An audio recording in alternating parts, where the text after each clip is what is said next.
Welcome to Coffee with the Sarlos. We are your hosts of the show, Karen and Kelly Sarlo. Whether you're struggling with grief or you just need answers, we connect you with spirit to find relief, clarity, and direction in life. We can help you move forward. Good morning, Kelly. Good morning. I have a wonderful story for today. Okay.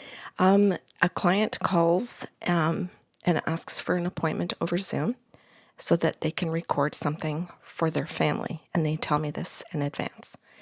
And at the beginning of the session, I'm going to call the client Max, and that's a made-up name, of course. So Max says at the very beginning, I just want to know what you can tell me about my mother and what happened to her. And I said, what happened to her? And he goes, yeah, I just want you to tell me what happened. We all want to know what happened to my mom. So I asked the spirit guides, I said, what's going on? Where do I even begin? And I hear, oh, I'm here and I'm not dead. I'm alive. And I said, are you mom? And I hear the spirit say, yes, I'm Max's mother and I am alive. You can confirm that. He hasn't said whether I'm alive or dead. And I went missing. And I'm like, oh, okay. And I said, I'll just offer that first. So I said, Max, I said, is that accurate? Your mom's alive and your mom went missing. And he said, that is exactly what's happened. And I said, okay, give me a second. I said, I need a moment to speak to the spirit guides and your mom. So I said, are you a missing person right now? And she goes, no, like this. And I said, I'm so confused. I said, what's going on? And she said, I was a missing person and I've been found and he's totally going to understand all of that, but he wants to know what happened when I went missing. And I said, this is super confusing, but it makes me think a bunch of things. And she goes, it's all going to play out. Let me tell you and let me answer the question. So I said, okay, what happened? And she goes, well, let me show you. So she shows me a single dwelling home. She goes, that's my house. She goes, you can describe my house to him. And I said, okay. So I said, Max, I said, your mom went missing from her home, correct? And he goes, yeah. And I said, well, I said, that's important. I said, to me, your mom looks like she's probably in her early 80s. And he goes, you can see my mother? And I said, yes. And I said, and I'll get to that in a minute. It looks like she went missing from a house, not a nursing home, not your house. She says it's her house, not an apartment. She's living in her home. And he goes, that's true. And I said, I'm looking for validations. I'm looking for facts so that I make sure that I've got your mom, so that the information I give you will be balanced with factual things. And he goes, I like that. He goes, that makes sense to me then. And I said, so she's saying she went missing from her home and she's in winter clothing. So she lives in a climate. And he goes, well, of course, like it's winter. And I said, well, hold up. I said, I don't know what country you're calling from.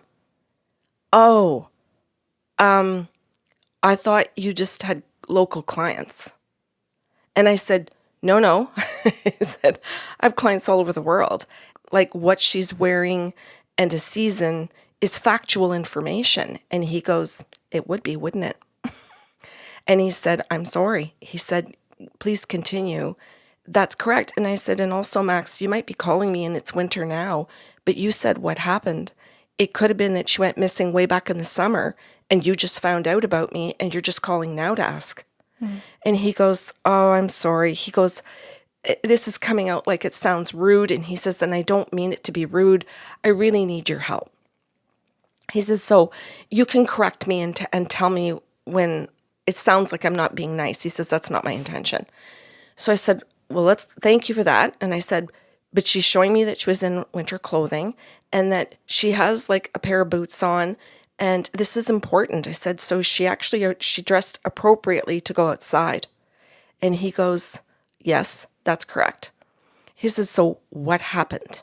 He says, I'm anxious. He says, I can feel my own anxiousness. And he says, I'm sorry again. So then I said, she doesn't go in her car. Her car's in the driveway. And he goes, yes. She goes and she walks. And he goes, yeah.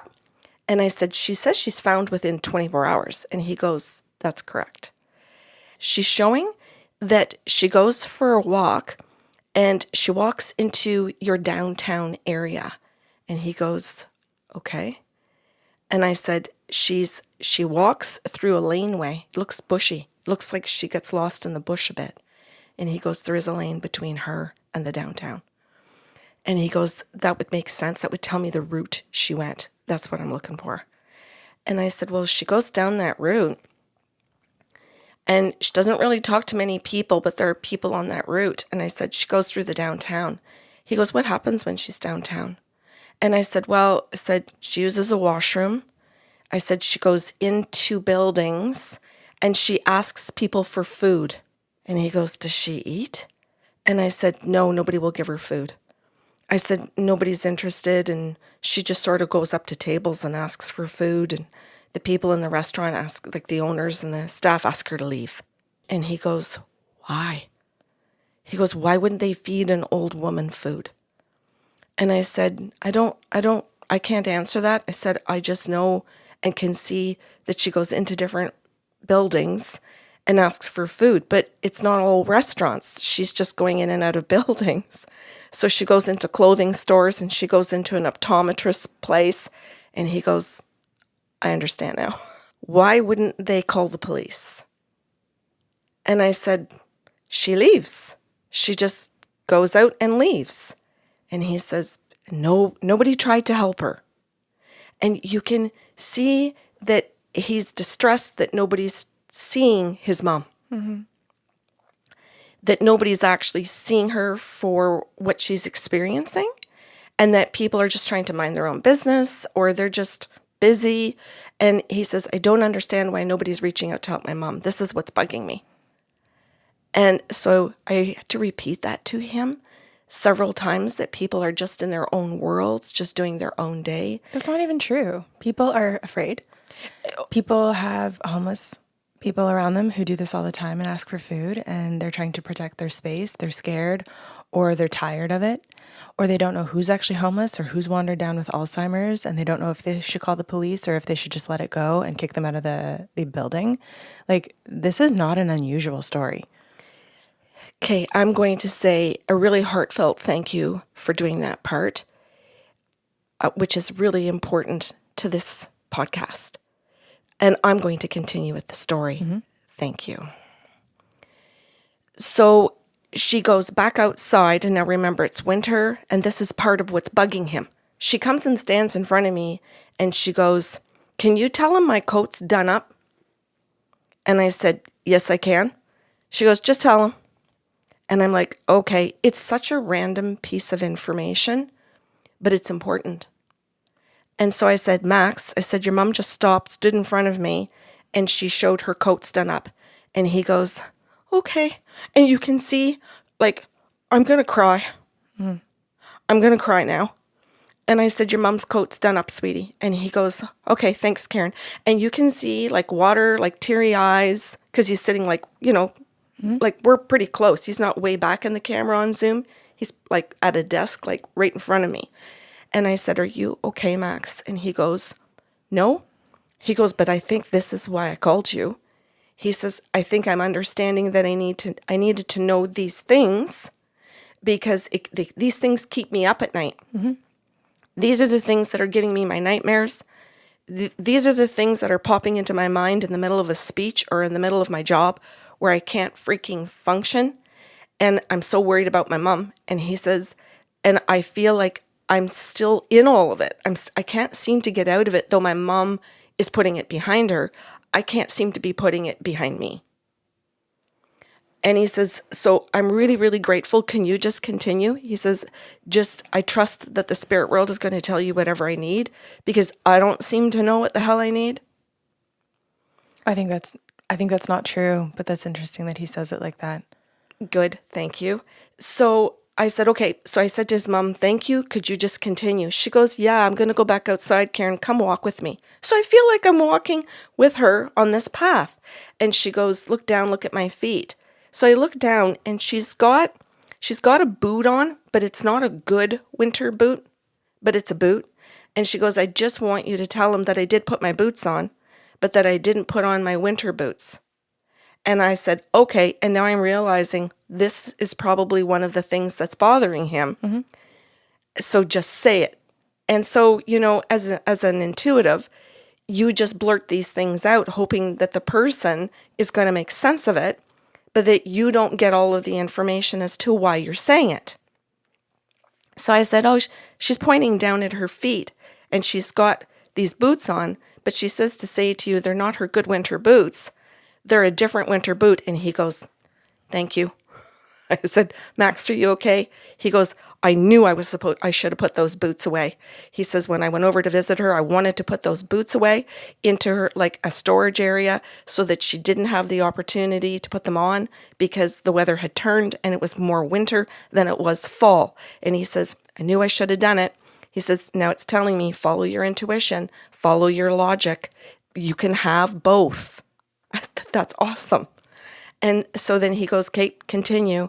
So then his mom and I are walking and we leave the downtown area and now we're walking through this laneway, but she kind of veers off because she hears noise.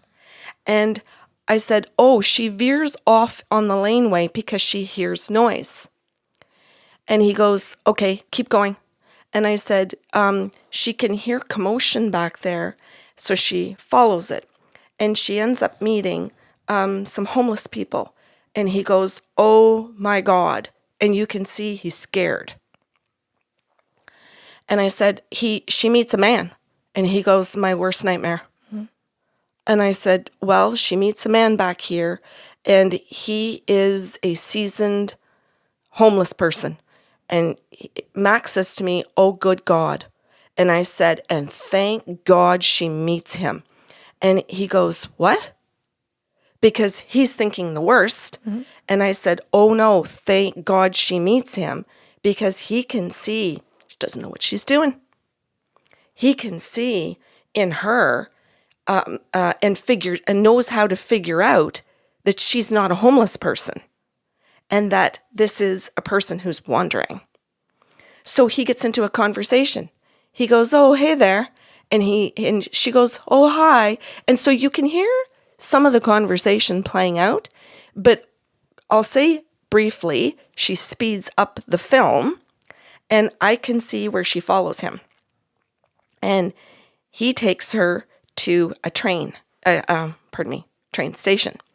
And it's at the back of the train station, so you can see people at the front and business going on, and you can see staff, just a regular day.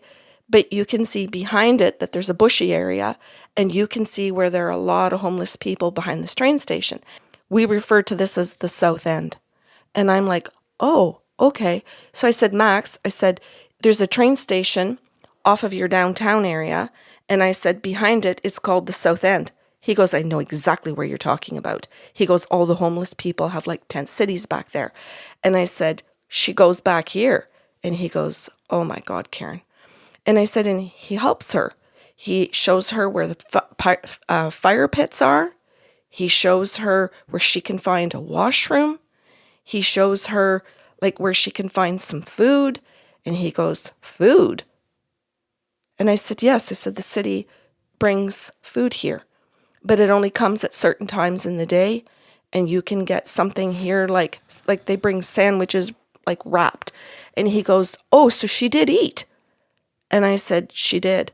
And he goes, I could cry. And I said, you can be grateful. And he goes, pardon? And I said, you could be grateful. I said that the homeless people have created some kind of a community and a structured system to survive. And she stumbled into it because the working people in the city wouldn't take care of her. The people with the money didn't see her or meet her needs. And I said, the homeless people created a system that caught her. And he goes, what? And I said, they caught her. They helped her. They gave her warmer clothes for that period of time. And he goes, do you mean to tell me she spent the 24 hours there? I said, my understanding is that she spent some time in the downtown area. I'd say maybe an hour, a couple of hours at the most. And I said, but for the most part, when she goes through needing to find washrooms, shelter, warmth, all of these different things, a place to sit, she finds this in this community. And he goes, okay. He goes, I understand what you're saying about being grateful. He goes, can you continue? He goes, I need to know more. And I said, yeah. I said, she's then showing me that the homeless people, some of them, this man in particular, are going out. So they're leaving this area, and he tells her, come with me, because he knows she can't stay here. This isn't where she's supposed to stay, so I have to get her back out. And I don't know where, and I don't know how this is going to end up, but she can't stay here. So eventually, he walks her back through again and brings her out.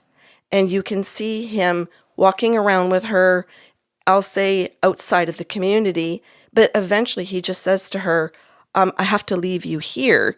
You can't come back into this. And so he walks away, and he goes, oh my God, he left my old mother alone. And you can see that Max is distraught that she's left alone and that they're not going to continue to take care of her or take some kind of control. Then his mom says to me, Karen, could you take a look at my brain? Just look at my brain. And I'm like, oh, this is switching. I said, are we doing medical intuitive? And she goes, mm-hmm. She goes, could you just go ahead and take a look at my brain? And I said, I can. And she goes, I want to say some things to my son, and I want to explain some things to him. And I need to use this as my opportunity right now because we fully have his attention. And you're recording. And I said, okay. So I said, what's going on with your brain?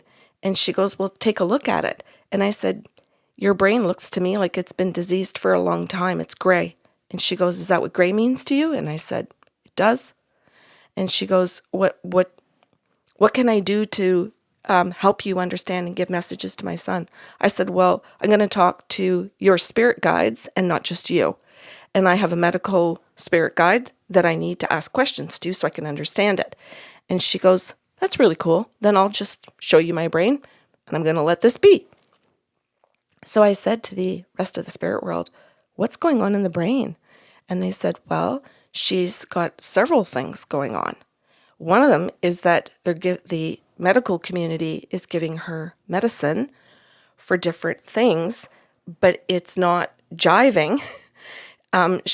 Somebody needs to reassess her medicine because it's causing problems with her brain. And I'm like, okay. So I said to Max, your mom's on different types of medication. And he goes, she is. He goes, what do I need to do?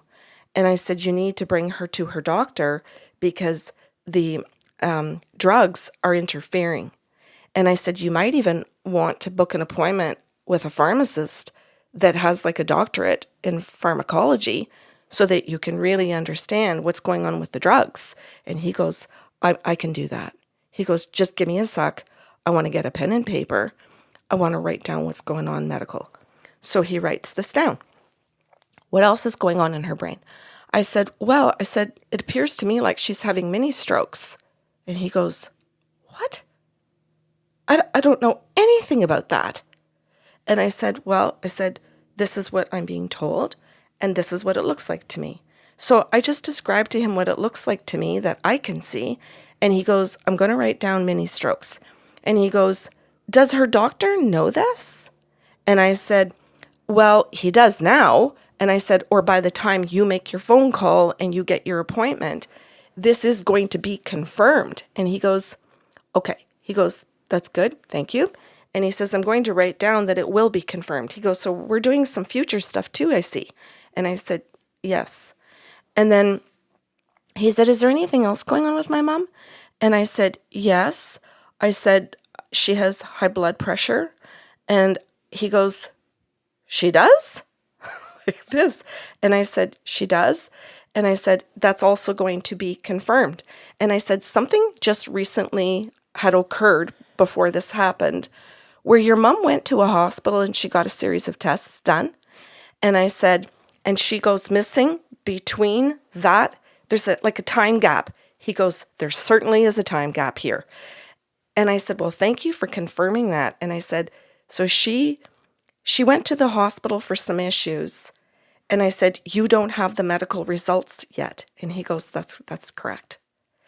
And I said, which is going to explain why she went missing to you. You're going to be able to put like a whole bunch of pieces together with her doctor to understand this situation.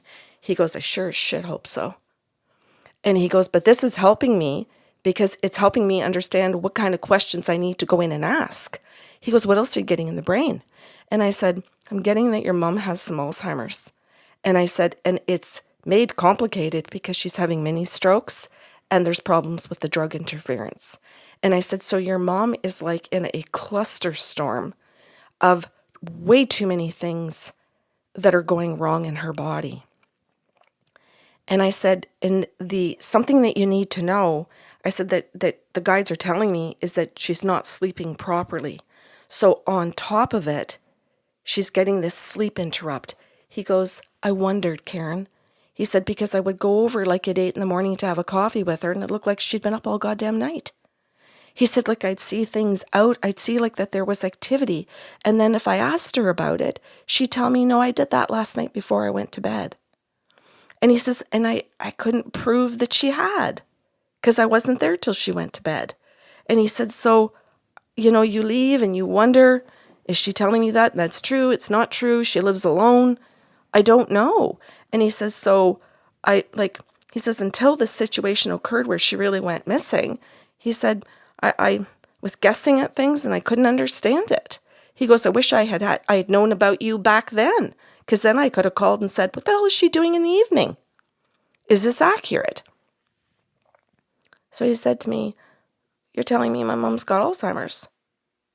And I said, I am. And he goes, okay. He says, so pardon me. He says, I feel a lot of things right now.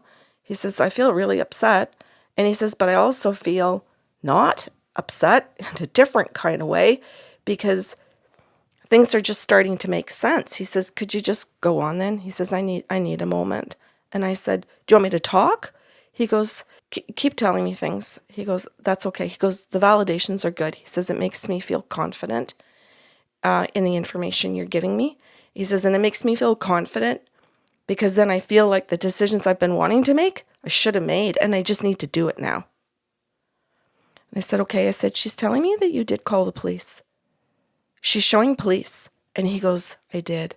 And I said, and she's showing that the police did go out and did start looking for her. And he goes, that's true. And I said, and you did tell neighbors, you did go door to door, and people did come out and start looking for her. And he goes, that's correct. And I said, and as far as I can see, she was found by the police. And he goes, that's true. And I said, so, okay. And he goes, why? And I said, well, at the very beginning of the session, I thought that she had been a missing person and that you were calling because you were still looking for somebody. And I was trying to figure out if I was actually being asked to do a search and rescue or if this was over and you just wanted to fill in the time she was missing. And then I understood you're just trying to fill in what happened. But then it morphed into, why did it happen?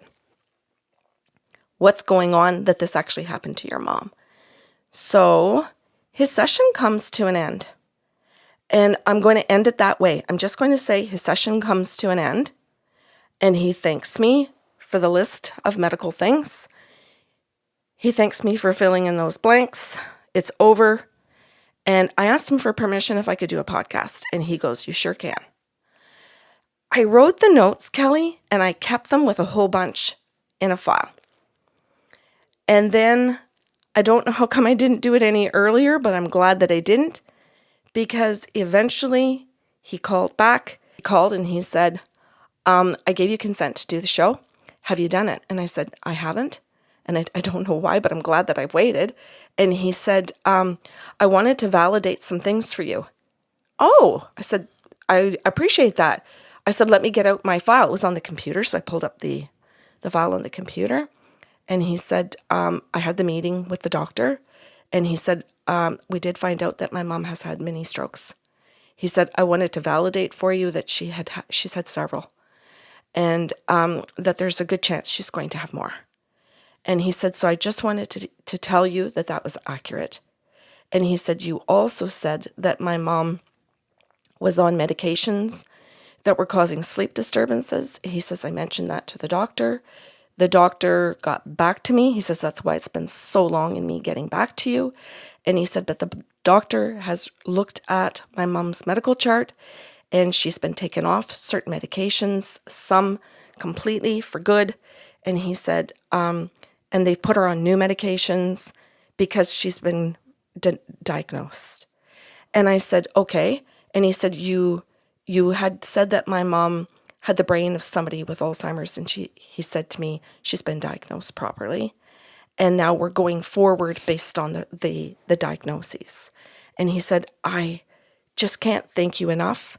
He said, because I went into that medical appointment really calm, really organized. And he said, we had a family meeting. He said, my brothers and sisters and I, without mom, we all listened to the recording. We got together, made a list for the doctor. He said, he says, I went to the meeting with the doctor, not all my brothers and sisters. And he said, but we all felt well represented because we got together as a group. We all got to feel that we were caring for mom. And he said, we have made the decision to move mom into a facility. We don't want her to wander again. We don't know if she's wandered in the past and we just never knew. He said, we are taking really good care of mom. And he said, we no longer are second guessing ourselves. That's ended. We have now stepped in and we now are taking control. And he says, we just all feel wonderful. Like we feel like we're being good kids. We're finally taking care of mom the way we all want to without feeling like, is she still able to make her own decisions? It's just done. And he said, I just wanted to say thank you. He says, so now you go ahead. He says, you can go ahead and do your podcast. And he says, I just really called to say thanks and to validate. That's wonderful. Yeah. Good for you. Yeah. And I just thought, what a great podcast for people to see how well we can take care of our parents, how well we can take care of people who have lost their ability to be able to assess their needs properly by reaching out to somebody that does work like this, and respect the messages, be able to take the messages and move forward in the best, healthiest way possible for the people that we love and want to take care of. Mm-hmm. Yeah. That's wonderful. Thank you for sharing. You're welcome. Thanks for listening to Coffee with the Sarlos. If you enjoyed the show today, help spread the love with a like, share, or review of the podcast. See you next Saturday with a brand new episode.